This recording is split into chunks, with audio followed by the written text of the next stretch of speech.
Kak, ada yang belum subscribe nih, Kak. Siapa, Dek, yang belum subscribe? Itu tuh, cuma nonton aja. Peneliti mengungkapkan kalau jenis serangga di dunia ini ada banyak sekali, sekitar 1000 spesies serangga. Bahkan masih ada loh jenis serangga yang belum diidentifikasi. Hayo, siapa yang mikir kalau serangga itu cuma hewan yang biasa-biasa aja? Kamu salah besar guys. Serangga yang kamu lihat nggak bisa ngapa-ngapain itu, ternyata diantaranya ada yang bisa menyebabkan kematian loh. Percaya atau enggak, nyamuk yang sering bertengger di rumah kamu itu sangat berbahaya dan dianggap serangga paling mengerikan. Gimana nggak mengerikan? Sejarah ngebuktiin kalau serangga ini pernah jadi penyebab kematian 300-500 juta kasus setiap tahun. Tentunya kamu nggak asing lagi dengan beberapa penyakit seperti malaria dan demam berdarah yang telah kerap dialami orang Indonesia.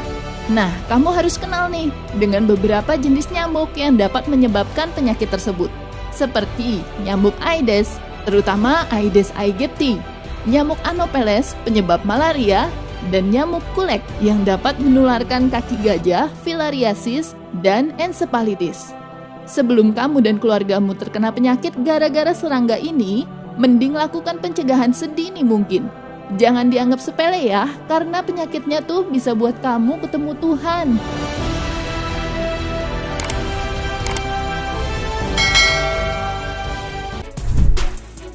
Kissing bugs ini cuma istilah guys yang diberikan ke Triatomine, sejenis kumbang gitu. Kenapa sih disebut kissing bugs? Ternyata kumbang ini suka keluar di malam hari dan menggigit bibir dan wajah manusia. Gitu. Nah, pas lagi kissing mematikan itu, si kumbang ini bakal meninggalkan parasit yang berbahaya dalam tubuh manusia, bahkan sampai susah untuk disembuhkan. Selain itu, ternyata bisa menyedot banyak sekali darah manusia. Kissing bugs yang biasa ditemukan di Amerika Serikat, Asia, dan Jepang ini pernah jadi penyebab 1.200 kematian manusia. Awalnya sih cuma ruam aja, tapi lama-kelamaan bakal menimbulkan gejala seperti muntah, sampai sulit bernafas, dan gejala ini biasanya dirasakan setelah bangun tidur.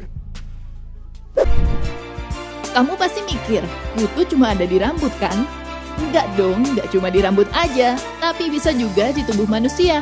Banyak loh jenis kutu, bahkan gak cuma bikin gatal aja, tapi berbahaya juga buat manusia. Salah satunya adalah kutu paralysis. Ada nih, pernah kasus seorang bocah berumur 5 tahun yang dipenuhi dengan kutu di bawah belakang rambutnya. Awalnya sih ibunya biasa aja, katanya cuma kutu biasa. Tapi kok bentuknya beda, dan lama-kelamaan makin banyak. Baru deh ibunya coba buat menghilangkan kutu itu. Memang sih berhasil buat menghilangkan kutu, tapi pas bangun dari tidur, anaknya malah nggak bisa ngapa-ngapain. Kakinya nggak bisa bergerak alias lumpuh. Tapi nggak langsung dibawa ke rumah sakit, cuma dibiarin aja dulu. Katanya pasti cuma kram aja.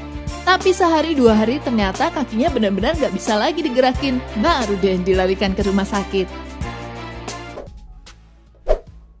Kalau kamu suka jalan-jalan di gunung atau suka mendaki, kamu pasti deh nggak asing sama serangga yang satu ini. Yap, semut api. Semut yang bisa membuat kulit manusia terbakar saat digigit. Nggak dapat sakitnya aja, ternyata ada racun solenopsin yang bisa menyebabkan efek buruk pada manusia jika jumlahnya besar. Semut ini mampu bertahan hidup dalam kondisi ekstrim loh. Selain di gunung-gunung, semut api ini bisa ditemukan di bawah kayu bulat, batu bata, atau bebatuan. Nah, pas digigit sama semut berbahaya ini, bakal ada benjolan pada kulit dan goresan parah. Bahkan sampai bisa nyeri dada dan juga mual. Makanya tuh, banyak dokter yang sarankan kalau misal terkena gigitan dari semut api harus cepat-cepat dapat perawatan medis. Tetap berhati-hati ya guys. Mentang-mentang kecil, kamu nggak boleh ngeremehin semut nih. Apalagi kalau semut kecil itu dalam jumlah yang banyak. Apa aja yang di depannya bakal dihadapin, apalagi masakan mama yang lupa ditutup. Bisa ludes kan karena gerombolan semut? Tapi nggak hanya makanan aja loh. Bahkan ada semut nih yang bisa ngebunuh manusia. Siapa lagi kalau bukan semut siafu, semut yang hidup berkoloni di dataran Afrika. Seperti semut yang lainnya, siafu ini juga sering pindah-pindah ya untuk cari makanan. Jumlah semut ini jika berkumpul bisa sampai 2 juta loh. Gimana nggak mati mangsanya? Selain itu, Siafu punya rahang yang sangat kuat untuk menciptakan luka tusukan atau robekan yang besar pada makhluk hidup lainnya. Kayaknya semboyan bersatu kita teguh bercerai kita runtut dipegang erat deh sama semut ini. Semut peluru atau bullet ant ini lebih banyak ditemukan spesiesnya di daerah timur paling ekstrim, Honduras dan Paraguay. Di antara jenis semut yang lain, semut ini nih yang paling besar dan bisa mencapai 3 cm. Pantas aja ya, semut ini bikin orang takut ngelihatnya. Tapi kenapa ya semut yang satu ini tuh disebut semut peluru?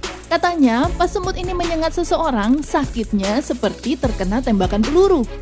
Bahkan sengatannya jauh lebih berbahaya daripada lebah raksasa Jepang. Karena ada poneratozim yang bisa buat manusia lumpuh dan merusak sistem saraf manusia. Wah, ngeri juga. Apalagi kalau bergerombol kan?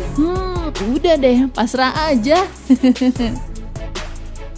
Tahu nggak sih penyakit di African Sleeping Sickness? Yang penyakit tidur mematikan itu? Nah, ini nih biang keroknya. Lalat sese di Afrika. Jadi lalat ini tuh menyerang pusat sistem saraf manusia dan berujung pada kematian. Kalau kamu sampai digigit oleh lalat ini, bakal ada gejala seperti ngantuk berat di siang hari, tapi insomnia di malam hari. Sehingga pola tidur kamu jadi rusak.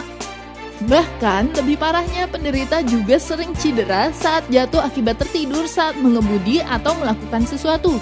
Karena penyakit ini sampai ada sekitar 50.000 sampai 70.000 orang tewas di Afrika. Lalat ini punya virus mematikan di mulut dan pada saat menggigit manusia, lalat ini menyuntikkan air liur bersamaan dengan virusnya. Apalagi kalau penderita mengalami darah tinggi, makin cepat efek buruknya. Lebah pembunuh atau Africanized honeybee adalah jenis lebah yang sangat agresif dan bisa mengejar manusia lebih dari 1 mil. Lebah pembunuh ini pertama kali ditemukan di Brasil tahun 1950. Nah ngerinya, tiap tahun selalu ada 1 atau 2 kematian yang disebabkan oleh lebah pembunuh. Selain itu, ada juga nih kasus yang tercatat kalau lebah pembunuh ini pernah ada serangan mengerikan pada manusia. Sengatan lebah pembunuh dikatakan sangat kuat dan satu gigitannya bisa menyebabkan gejala seperti mual, muntah, pusing, sakit kepala, dan ruam. Jadi kamu harus tetap waspada ya kalau lagi berusaha ngambil madunya. Karena jumlahnya bisa mencapai 80.000 lebah. Yang lebih menakutkan lagi, ternyata lebah ini tuh bisa mendeteksi ancaman dari jarak lebih 500 meter. Ngeri juga ya. Gak beda dari yang lain, postur tubuh lebah raksasa Jepang ini sama kok dengan lebah madu yang biasa. Ya, cuma besar dikit aja. Biasanya disebut Osuzumebachi dan bisa tumbuh sampai 4,5 cm dengan sayap 6 cm. Nah, karena postur tubuh yang besar, lebah ini dianggap sebagai spesies lebah terbesar yang berasal dari pulau-pulau di Jepang. Dianggap mematikan karena serangga tersebut memiliki gigitan beracun yang mampu menyebabkan kerusakan organ dalam tubuh serta saraf manusia.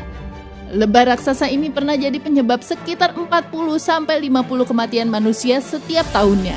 Ngeri kan? Lebah ini tuh maraknya kalau lagi musim gugur.